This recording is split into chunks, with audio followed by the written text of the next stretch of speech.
I'd like to welcome each one of you to our devotional study today. We are in Revelation chapter 16, and we are beginning to look at the last of the seven judgments of God as they are poured out on this world. And we looked at the first of the vial judgments yesterday, and we saw how they bring a tremendous, painful boil type type of sore upon the body, and oozing sores all over the body.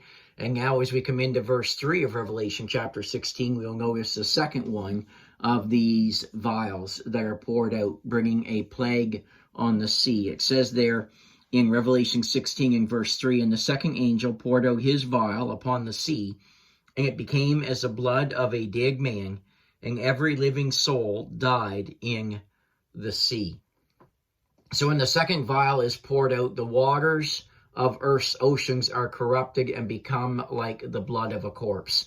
This vial that is poured out is affecting all of the salt water that is upon the earth. Now, keep your finger in Revelation chapter 16, but let's come back to Revelation chapter 8 for just a moment, because there had been a judgment earlier upon the salt water on the earth. So let's look at and contrast these two judgments. So Revelation 8, verses 8 and 9, it says, "And the second angel sounded, as it were, a great mountain burning with fire was cast into the sea, and the third part of the sea became blood.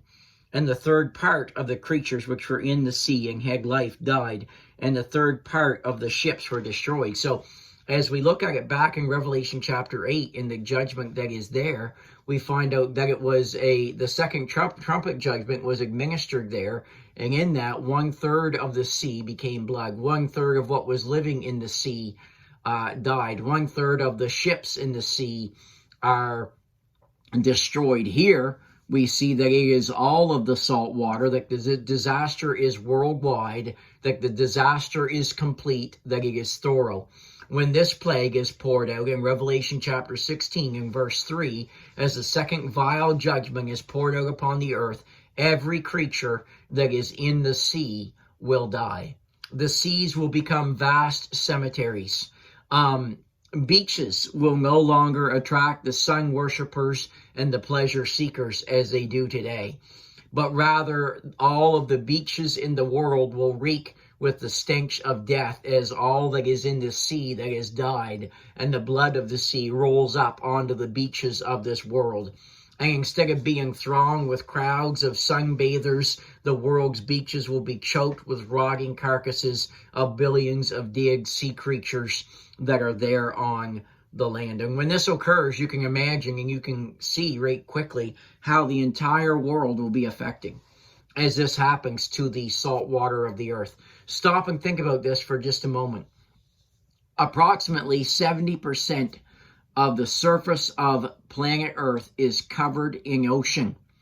So when you stop and you think about that, you can begin to see and begin to understand a little bit just how great of a plague this will be, and how this will be a plague that will very easily affect everybody worldwide. Imagine not only the stench that is going to come from all of this, as all of these dead, decaying creatures roll up onto these beaches of the world, but imagine also the impact that this will have on the environment in our world. First of all, it will seriously affect the amount of rain that falls in our world, because most of the rainwater that the earth receives comes from moisture that evaporates from the oceans of the world. Now, no more will evaporation be happening, because now the sea has been turned to blood, and this means that it will greatly diminish the amount of rainfall that falls upon the earth. So not only is this going to be a plague that is going to affect all of the sea creatures, and these sea creatures be washing up on beaches everywhere, but this plague is also going to cause a drought of worldwide proportions. And when you think about this drought of worldwide proportions, this drought is going to have an effect on the crops of the land.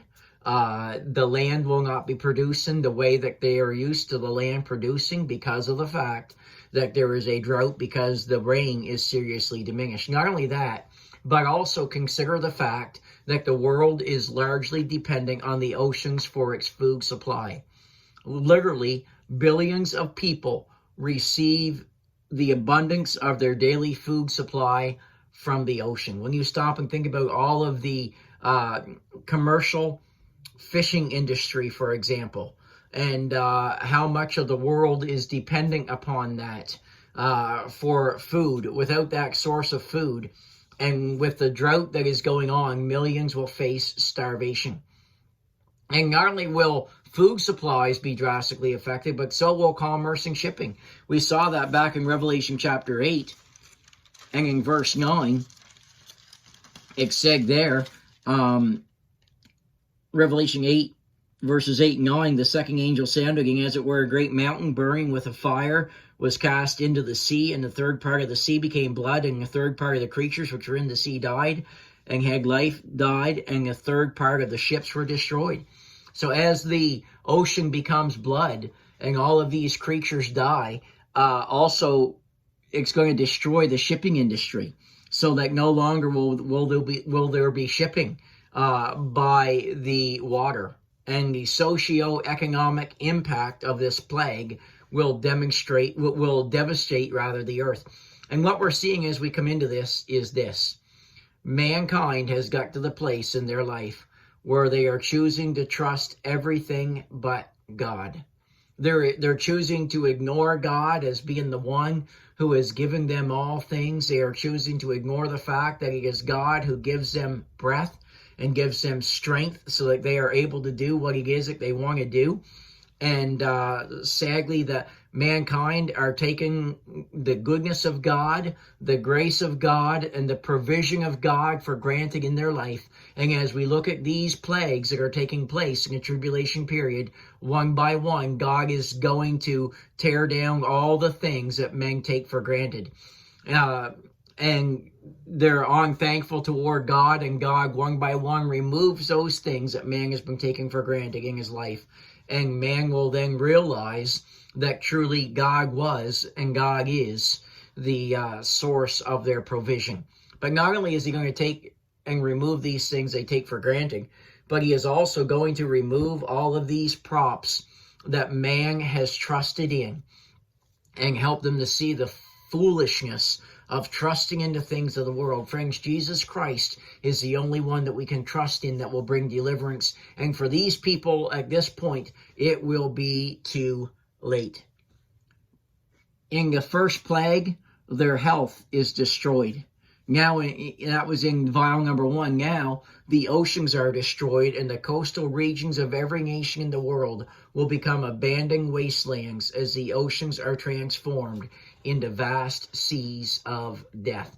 And we will continue to look at these plagues that God is going to pour out on this earth. And we're going to see in the next plague tomorrow in verses 4 through 7 how it affects the freshwater supplies of the earth as well. And we'll get into that study the next day. Oh, friend, I encourage you, as I have so many times in this passage, that you would flee from the wrath of God that is going to be poured out upon this world, that you would flee from the condemnation of God upon your sin, that you would seek refuge in the person of the Lord Jesus Christ. He is the only one who can save you. He is the only one who can bring deliverance. He is the only one that can give forgiveness of sin. Do not trust in a church. Do not trust in any individual. Do not trust in the best that you can do. Friends, if we could be saved through our good works, or if there was another way that we could be saved, then why in the world did Jesus Christ come into this earth? Why did God the Father send God the Son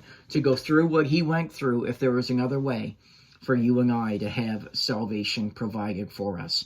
Friend, I encourage you today, turn from your sin and trust the Lord Jesus Christ. Christian, take every opportunity that God gives you to serve him. Love him, walk with him, rejoice that God has delivered you and will be delivering you from these things that we are looking at in this passage, and that you have nothing to worry about, because when these things are taking place on earth, that you will be in the presence of the Lord Jesus Christ. Friend, take time, no matter what's going on in your life right now, take time to rejoice that your name is written in the Lamb's Book of Life, and absolutely nothing can change that. And friend, if your name isn't there, if you've never trusted Christ, behold, now is the accepted time. Behold, now is the day of salvation. Have a great day.